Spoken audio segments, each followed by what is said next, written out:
Hi guys, my name is Chansegar Barula and these are sessions for information system audit. So my number is 9899123008 in case of any feedback or in case of any, if you need any professional help in and around Delhi, you can call me in this particular number. तो आज हम पढ़ेंगे SSL यानी Secure Socket Layer Protocol. Secure Socket Layer Protocol along with TLS, Transport Layer Security Protocol. Most widely use security protocol है. Transport layer security protocol जो है transport level पर भी सिक्योरिटी प्रोवाइड करता है, एंड टू एंड इंक्रिप्शन देता है. लेकिन सिक्योर सॉकेट लेयर प्रोटोकॉल जो है SSL जो है वो दो कंप्यूटर्स के बीच में सिक्योरिटी प्रोवाइड करता है और ये दो कंप्यूटर इंटरनेट में होने चाहिए और बेसिकली इंटरनेट ही नहीं TCP/IP प्रोटोकॉल यूज़ करने चाहिए. यानी कि अगर इंटरनल नेटवर्क हो, जैसे कि मैंने पहले अपने क्लासेस में बताया कि ऐसा होता है कई कंपनीज़ होती हैं, कंपनी अपने TCP/IP टेक्नोलॉजी यूज़ करती है यानी इंटरनेट जैसी प्रोटोकॉल यूज़ करती हैं अपने कंपनी के अंदर कम्युनिकेशन में भी.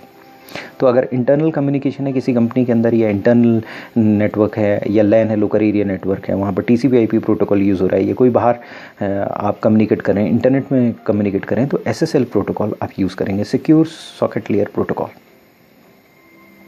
तो ये मोस्ट वाइडली यूज प्रोटोकॉल है इंटरनेट में या इंटरनल नेटवर्क में. तो जैसा कि फॉर एग्ज़ाम्पल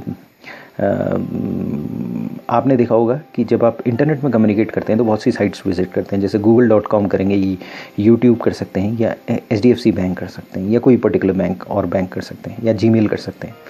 तो जैसे ही आप जीमेल में कम्युनिकेट करेंगे तो जीमेल में आपका पासवर्ड वगैरह डालेंगे और ओपन होगा, या HDFC बैंक से कम्युनिकेट करेंगे और उसमें पासवर्ड डालेंगे और वो पेज ओपन होकर आएगा.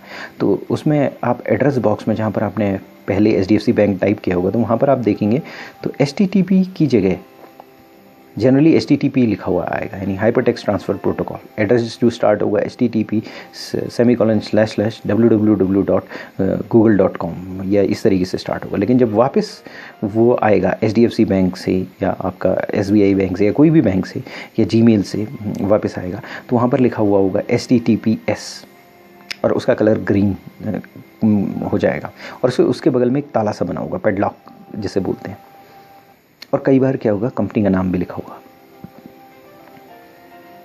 तो ये ग्रीन कलर HTTPS कौन कर रहा है और वहाँ पेडलॉक कौन लगा रहा है और वो क्यों लगा हुआ है? वो इसलिए लगा हुआ है कि ये पता चलता है कि सिक्योर कम्युनिकेशन है. अगर आप क्रेडिट कार्ड है, बैंकिंग कर रहे हैं या फाइल ट्रांसफ़र प्रोटोकॉल यूज़ कर रहे हैं, FTP यूज़ कर रहे हैं या वेब मेल का यूज़ कर रहे हैं या आउटलुक एक्सप्रेस यूज़ कर रहे हैं, तो उन सब केसेस में क्या होता है कि SSL यूज़ होता है. SSL यूज़ होते ही ग्रीन कलर आता है और उस कंपनी का नेम आता है, HDFC है या जो भी कंपनी है उसका नेम वहाँ पर आता है और वो ग्रीन कलर से आता है और वो HTTPS लिखा हुआ आता है. तो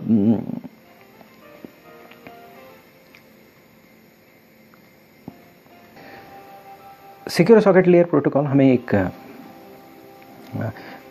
सिक्योर कम्युनिकेशन देता है बिटवीन टू कंप्यूटर में जो कि इंटरनेट है में यूज़ हो रहे हैं और वेब ब्राउज़र यूज़ कर रहे हैं.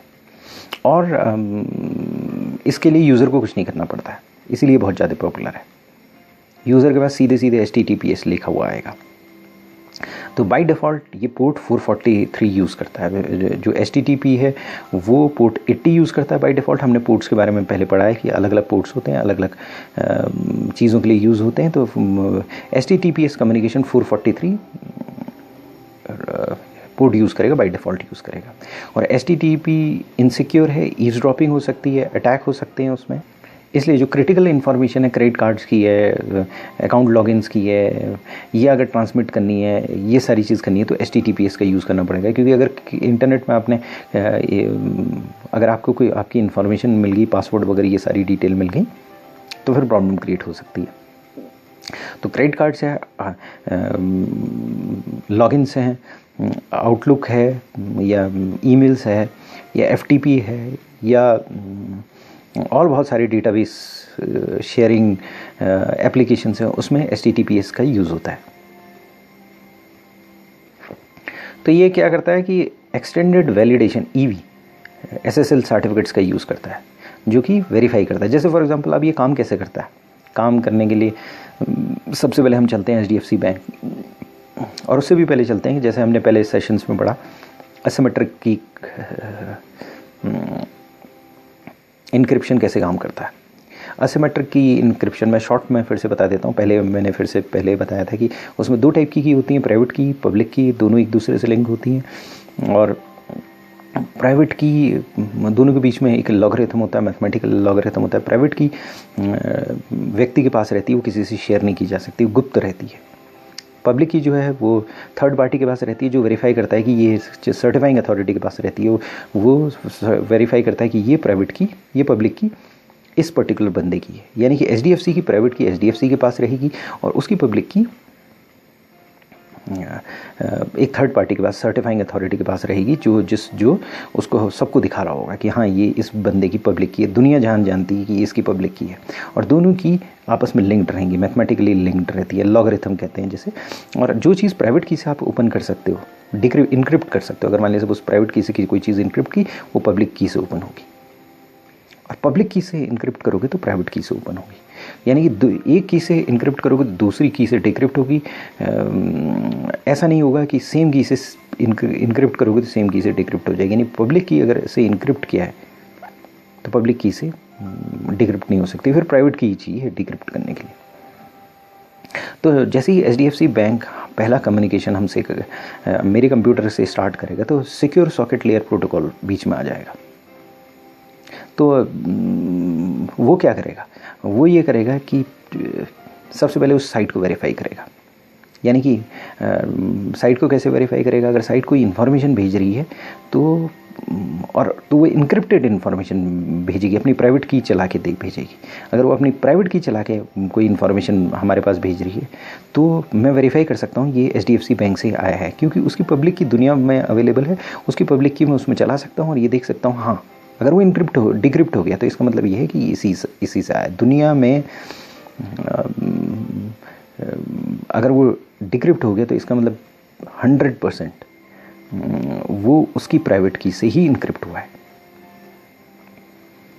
तो नॉन रेपुटेशन आ जाता है यहाँ पर। एचडीएफसी बैंक नॉन रेपुटेट नहीं कर सकता।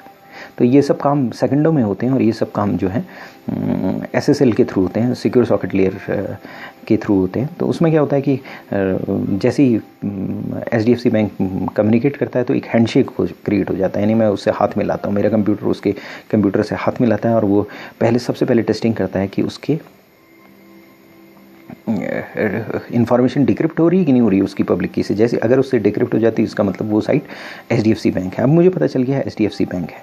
तो एचडीएफसी बैंक क्या करती है कि मेरे को एक लॉगरिथम देती है जो उस पर्टिकुलर सेशन के लिए वैलिड है, और उस लॉगरिथम को वो इनक्रिप्ट करके मेरे पास भेजती है।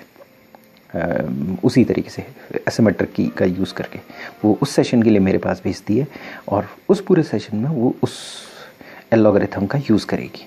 एचडीएफसी बैंक उस लॉगरिथम को यूज़ करेगी, मतलब दूसरे सेशन में दूसरा, तीसरे सेशन में तीसरा, ताकि सिक्योरिटी पर्पज़ के लिए वो लॉगरिथम जनरेट करेगी और उस पर्टिकुलर सेशन के लिए उसी लॉगरिथम को या की को यूज़ करेगी।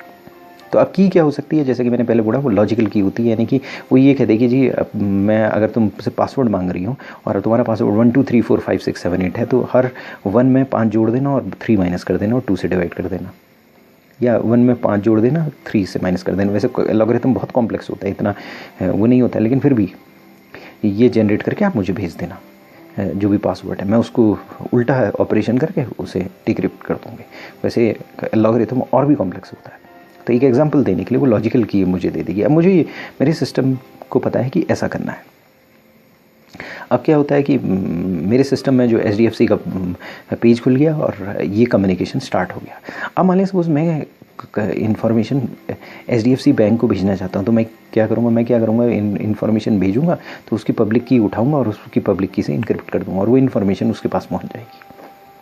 पहले तो उसकी मेरी इन्फॉर्मेशन में मैंने एक लेवल पर इनक्रिप्ट किया उसकी सिमेट्रिक की से। सिमेट्रिक की जैसा कि मैंने पहले पढ़ा है कि वो की होती है जो हम दोनों के पास होती है, मेरे पास भी है, एचडीएफसी बैंक के पास भी है। वो की सिमेट्रिक की होती है, उसके बारे में दोनों को पता होता है। तो उसने एक सिमेट्रिक की इस सेशन के लिए मुझे दी, मैंने अपना डेटा देखा, उसमें वो की चलाई, उसका पब्लिक की ली और फिर से इनक्रिप्ट कर दी और उसके पास भेज दी, क्योंकि उसकी पब्लिक की है, केवल उसी की प्राइवेट की से डिक्रिप्ट होगा वो इन्फॉर्मेशन। यानी मैं अपनी पासवर्ड वगैरह डालता हूँ और वो उसके पास चले जाता है, और चले के जाने के बाद वही उसे ओपन कर सकता है, नहीं HDFC बैंक ओपन कर सकता है। HDFC बैंक के पास जाता है, वो पहले प्राइवेट की चलाता है, एक ओपन करता है, उसके पास एक मैसेज डाइजेस्ट आता है, मैसेज डाइजेस्ट को फिर वो एक जो एलॉगरिथम या जो की उसने भेजी थी उससे डिक्रिप्ट करता है, डिक्रिप्ट करके उसके पास इन्फॉर्मेशन आती है, वो मैच करता है कि ये मेरा पासवर्ड है कि नहीं है। मेरा पासवर्ड होता है तो फिर आगे का सेशन चलाता है। तो इस तरीके से सिक्योर सॉकेट लेयर काम करती है। तो थोड़ी हिस्ट्री के बारे में पढ़ लेते हैं। हिस्ट्री ये SSL प्रोटोकॉल जो है वो नेटस्केप कम्युनिकेशन ने डेवलप किया था 1990 में। तो वर्जन 1 था, वो पब्लिकली रिलीज़ ही नहीं हुआ। वर्जन 2 था, वो 1995 के पास रिलीज़ हुआ, उसमें सिक्योरिटी फ्लॉ थे। फिर उसके बाद वर्जन 3 आया जो रीडिज़ाइन हुआ, 1996 में रिलीज़ हुआ। और फिर उसके बाद क्या है, एक IETF है। IETF जो है इंटरनेट की एक संस्था है जिसके बारे में मैंने पहले बताया। वो वहाँ पर स्टैंडर्ड्स फॉर्मलाइज्ड हो जाते हैं। तो वहाँ उन्होंने वो इस स्टैंडर्ड को लिया और ये डिफैक्टो स्टैंडर्ड बन गया कम्युनिकेशन के लिए, सिक्योरिटी कम्युनिकेशन के लिए। तो जो हमारी स्टडी बता रही है उसके बारे में उससे भी एक बार पढ़ लेते हैं कि SSL क्या है। तो हमारी स्टडी कहती है SSL secure socket layer protocol है, और ये नेटस्केप कम्युनिकेशन ने डेवलप किया था। और किस लिए डेवलप किया था, ताकि ये सिक्योरिटी प्राइवेसी दे दे। कहाँ पर, इंटरनेट कम्युनिकेशन में। यानी इंटरनेट कम्युनिकेशन में सिक्योरिटी और प्राइवेसी प्रोवाइड करने के लिए जो स्टैंडर्ड डेवलप हुआ था, नेटस्केप में डेवलप किया था, नेटस्केप कम्युनिकेशन ने डेवलप किया था, और उसका नाम था SSL यानी सिक्योर सॉकेट लेयर प्रोटोकॉल। और प्रोटोकॉल जो है कहाँ काम करता था, सर्वर और क्लाइंट ऑथेंटिकेशन में, यानी कि इंटरनेट में बेसिकली काम करता था। SSL जो है एप्लीकेशन इंडिपेंडेंट था, किसी भी एप्लीकेशन में काम कर सकता है। और HTTP प्रोटोकॉल को यूज़ करता है। वो क्या कहते हैं, उसके ऊपर बहुत सारे प्रोटोकॉल्स लेयर किए जा सकते हैं। FTP है, फाइल ट्रांसफर प्रोटोकॉल, यानी ये प्रोटोकॉल्स यूज़ किए जा सकते हैं। टेलनेट है, ये सारे प्रोटोकॉल्स इसमें यूज़ किए जाते हैं। ये हमारी स्टडी कहती है। उसके बाद ये बताती कि जो सिक्योर सॉकेट लेयर प्रोटोकॉल था वो इंक्रिप्शन की नेगोशिएट कर सकता है और ऑथेंटिकेट कर सकता है सर्वर को, इससे पहले कि डेटा एक्सचेंज हो हायर लेवल एप्लीकेशंस के द्वारा। तो वो सबसे पहले क्या करेगा कि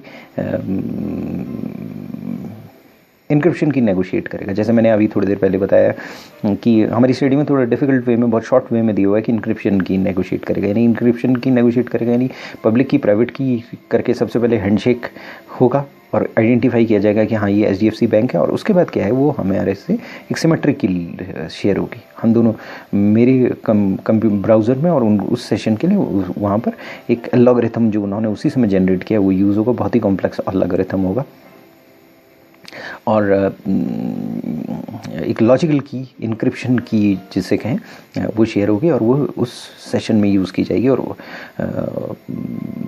उससे क्या है, सिक्योरिटी मेंटेन की जाएगी। तो SSL प्रोटोकॉल जो है सिक्योरिटी मेंटेन करता है, इंटेग्रिटी मेंटेन करता है। जैसे कि हमने पहले सेशंस में पढ़ा हुआ था कि अगर आप हैश फंक्शन चला देते हो तो इंटेग्रिटी आ जाती है। कैसे होती है इंटेग्रिटी ऐसे होती है कि अगर एक वर्ड्स भी चेंज हो तो डिजिटल सिग्नेचर इनवैलिड हो जाएगा। यानी कि अगर कोई भी व्यक्ति ने उसके बीच का एक भी इंफॉर्मेशन चेंज कर लिया या उसमें स्पेस भी ऐड कर दी तो इनवैलिड हो जाता है। तो SSL प्रोटोकॉल जो है सिक्योरिटी और इंटेग्रिटी यूज़ करता है और वो क्या करता है, इंक्रिप्शन, ऑथेंटिकेशन और मैसेज ऑथेंटिकेशन कोड्स का यूज़ करता है। तो ये सारी चीज़ मैंने आपको ओपनली समझा दी। तो यही पर्टिकुलर चीज़ हमारी स्टडी में सिक्योरिटी प्रोटोकॉल्स दिए गए।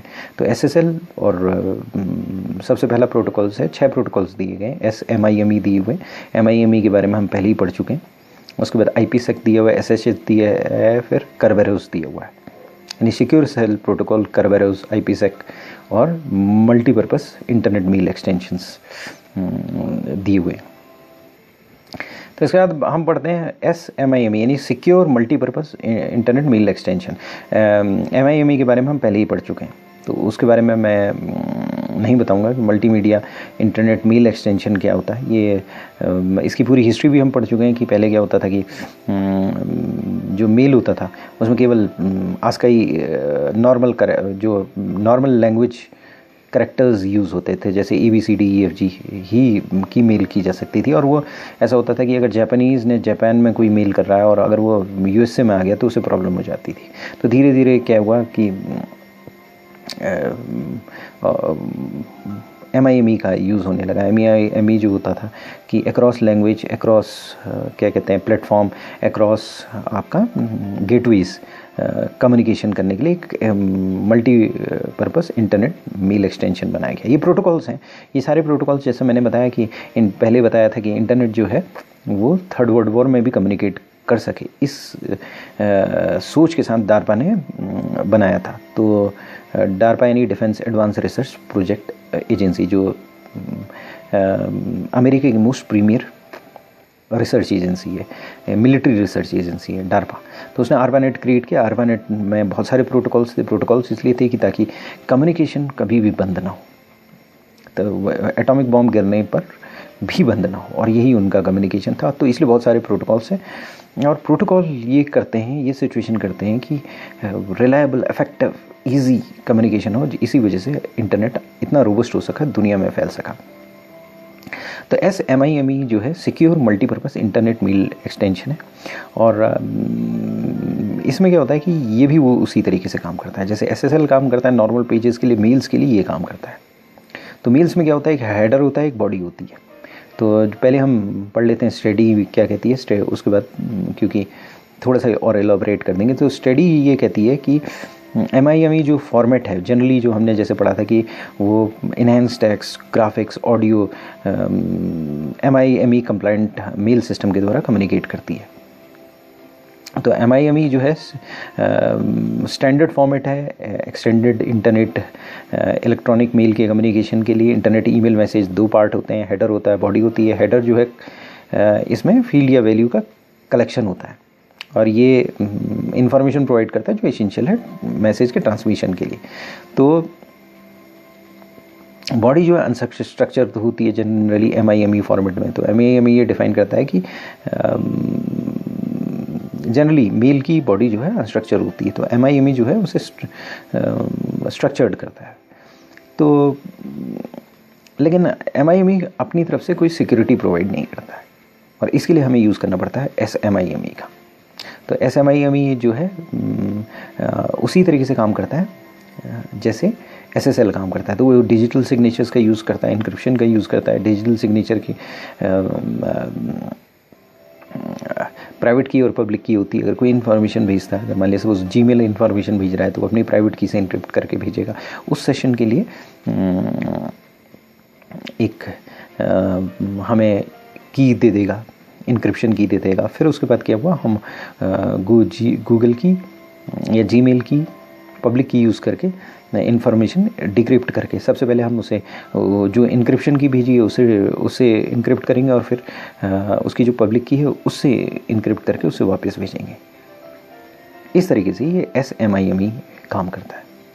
तो SSL जो है नॉर्मल पेजेस के लिए काम करता है, SMIME जो होता है हमारा मेल्स के लिए काम करता है।